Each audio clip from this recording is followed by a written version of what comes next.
ബിസ്മില്ലാഹ് അൽഹംദുലില്ലാഹ് വസ്സലാത്തു വസ്സലാമു അലാ സയ്യിദിനാ മുഹമ്മദ് വഅലാ ആലിഹി വസഹ്ബിഹി അജ്മഈൻ അമ്മാ ബഅദ്. ഏറ്റവും ബഹുമാനപ്പെട്ട ഉസ്താദുമാരെ, സ്നേഹ നിറഞ്ഞ താലിം സുഹൃത്തുക്കളെ, സർവസന്തം വേദോർങ്ങുന്ന ഇത്യാദിന്റെ നയന മനോഹരമായ വേദിയിൽ ഉമ്മ വാത്സല്യ കടൽ എന്ന വിഷയത്തെ ആസ്പദമാക്കി കുറച്ച് പറഞ്ഞുകൊണ്ട് ഞാൻ നിർത്താം. നാളെ തൗഫീഖ് ചെയ്യുമാറാവട്ടെ, ആമീൻ. ഈ ലോകത്തെ ഏറ്റവും മനോഹരമായ പദങ്ങളിൽ ഒന്നാണ് ഉമ്മ എന്നത്. വെറും രണ്ടക്ഷരം മാത്രമുള്ള പദത്തിന്റെ അർത്ഥം എന്താണെന്ന് ഈ ചുരുങ്ങിയ സമയം കൊണ്ട് പറഞ്ഞു തീർക്കാനാവില്ല.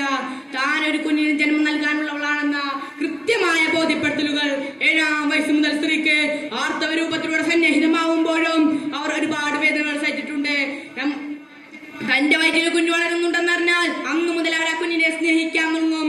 നമ്മുടെ ഓരോ ചവിട്ടും വേദനകൾ ഉണ്ടായിട്ടും സന്തോഷത്തോടെ അവർ ഏറ്റുവാങ്ങും.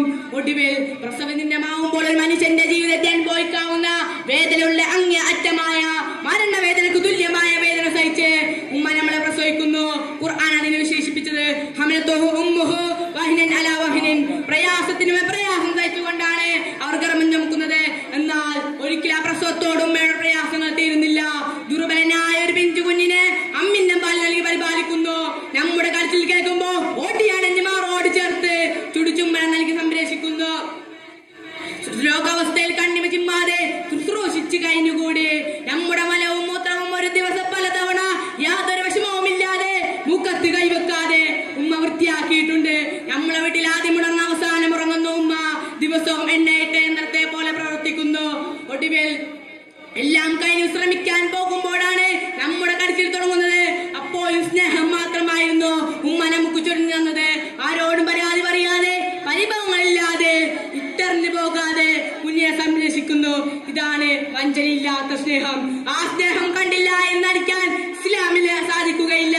അതുകൊണ്ട് തന്നെയാണ് ആദരവായ നബി സല്ലല്ലാഹു അലൈഹി വസല്ലം തങ്ങൾ നമുക്ക് പഠിപ്പിച്ചത് മാതാപിതാക്കളുടെ തൃപ്തിയിലാണ് അള്ളാഹുവിന്റെ തൃപ്തിയും, മാതാപിതാക്കളുടെ ദേഷ്യത്തിലാണ് അള്ളാഹുവിന്റെ ദേഷ്യം. അള്ളാഹു സുബ്ഹാനഹു വ തആലയുടെ തൃപ്തി ലഭിച്ചില്ലേ അവൻ ആഖിറത്തിൽ വിജയിക്കുകയില്ല. ആയതിനാൽ ആഖിറ വിജയത്തിലേക്കുള്ള മാർഗം നമ്മുടെ മാതാവാണ്. നിന്റെ മാതാവിന്റെ കാലിന്റെ അടിയിലാണ് സ്വർഗമെന്നും നിന്റെ മാതാവിന്റെ മുഖത്തേക്ക് നോക്കൽ പ്രതിഫലമുള്ള കാര്യമാണെന്നും പലയാവർത്തി പറഞ്ഞു പഠിപ്പിച്ചു തന്നത് ആദരവായ നബി സല്ലല്ലാഹു അലൈഹി വസല്ലം തങ്ങളാണ്.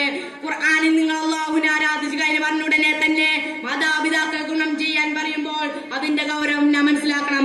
അത് മാത്രമല്ല ഖുർആൻ നമ്മോട് പറയുന്നത് ഫലാ തഖുലുഹുമാ ഉഫിൻ, എന്ന വാക്ക് പോലും അവരോട് നിങ്ങൾ പറയരുത്. അവർക്ക് റഹ്മത്തിന്റെ ചെറുകിനെ താഴ്ത്തി കൊടുക്കണമെന്നോ അവർക്ക് വേണ്ടി ദുആ ചെയ്യണമെന്നോ വിശുദ്ധ ഖുർആൻ നമ്മെ ഓർമ്മപ്പെടുത്തുന്നു. പ്രിയമുള്ളവരെ, എന്നാൽ ഈ ദുനിയാവിൽ മതിമറന്ന് ജീവിക്കുന്നവർ ഉമ്മയെ മറന്നുകൊണ്ടിരിക്കുകയാണ്. ഒന്ന് പ്രസവിച്ച ഉമ്മയുടെ വയറ്റിലേക്ക് തന്റെ കാലുകൊണ്ട് ചവിട്ടുന്നു. സംസാരിക്കാൻ പഠിപ്പിച്ച ഉമ്മയെ ആ നാവ് കൊണ്ട് കരയിപ്പിക്കുന്നു. അങ്ങനത്തെ ജനതയുടെ കാലത്താണ് ഞാൻ ജീവിക്കുന്നത്. മക്കൾക്ക് വേണ്ടി ജീവിതം മാറ്റിവെച്ച ഉമ്മയെ പഠിച്ച് വലിയ വലിയ ജോലികളായി കഴിയുമ്പോൾ വൃദ്ധസദനത്തിന്റെ ചവിട്ടുപടിയിലേക്ക് വലിച്ചെറിയുന്ന പുതിയ തലമുറ. വിദേശ രാജ്യങ്ങൾ സെറ്റിലായി കഴിയുമ്പോൾ ഭാര്യ പ്രസവിക്കാൻ അടുക്കുമ്പോൾ ഭാര്യനെ നോക്കാനുള്ളവരും വെപ്പാട്ടിയായിട്ട് മാതാവ് മാറിക്കൊണ്ടിരിക്കുകയാണ്.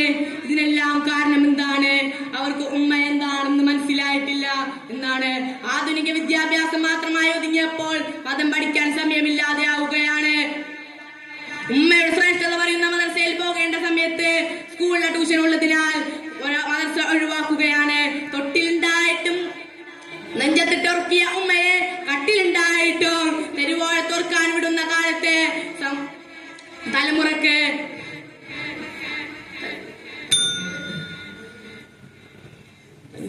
ഉമ്മയെ ബഹുമാനിക്കണമെന്ന ധാർമ്മിക ബോധം പോലും നഷ്ടപ്പെടുകയാണ്. അല്ലാഹു സുബ്ഹാനഹു വ തആല ഉമ്മയെ ബഹുമാനിക്കാനുള്ള ഭാഗ്യം നമുക്ക് തരുമാറാവട്ടെ, ആമീൻ.